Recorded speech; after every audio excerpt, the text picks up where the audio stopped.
இந்த smart lamp with ஸ்பீக்கரை 2 வாரத்துக்கு முன்னாடி நம்ம பல்லாவரம் சந்தையில் வாங்கியிருப்போம். இது வந்து ஒர்க் ஆகுதா இல்லைன்னு சொல்லிட்டு ஃபுல்லாக கழட்டி பார்த்தாச்சு. கழட்டி நம்ம பேட்ரி போயிடுச்சு. அப்புறம் நம்ம வந்து புது பேட்ரி மாற்றி பார்த்துருந்தோம். லைட்லாம் பக்காவே எரியுது.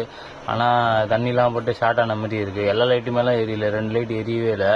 சரின்னு சொல்லிட்டு அந்த வோல்டேஜ் ரெண்டு ஹீட் ஆகுது மாதிரி இருக்குன்னு சொல்லிட்டு கை வச்சு பார்த்தா பயங்கரமாக கொதிக்குது. என்னடா இதுன்னு சொல்லிட்டு அப்புறம் அந்த லைட்டாக ஃப்ளக்ஸ் எடுத்து வச்சேன்.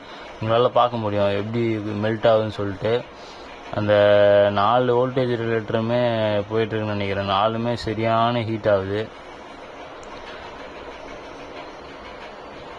அதுக்கப்புறமா இந்த மேலே வந்து டேப் பண்ணால் லைட் வந்து சேஞ்ச் ஆகும். அது எப்படி ஒர்க் ஆகுது அப்படின்னா, இங்கே வந்து ஒரு கெப்பாசிட்டரோட மைனஸ்லேருந்து ஒரு ஒயர் எடுத்து வந்திருக்காங்க. அந்த ஒயரை வந்து நம்ம டச் பண்ணும்போது கலர் வந்து மாறுது, எல்இடியோட கலரு. இது சிம்பிள் கான்செப்ட் தான், பயங்கரமாக இருக்குது.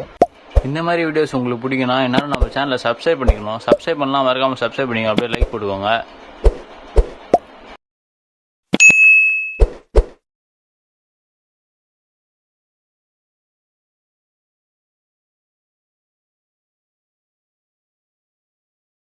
இப்போ நம்ம வந்து டச் பண்ணாமல் விட்டாலும் டிஃபால்ட்டாக அதுவே வந்து ஒரு குறிப்பிட்ட டைமுக்கு ஏற்ற மாதிரி கலர் வந்து சேஞ்ச் ஆகுது.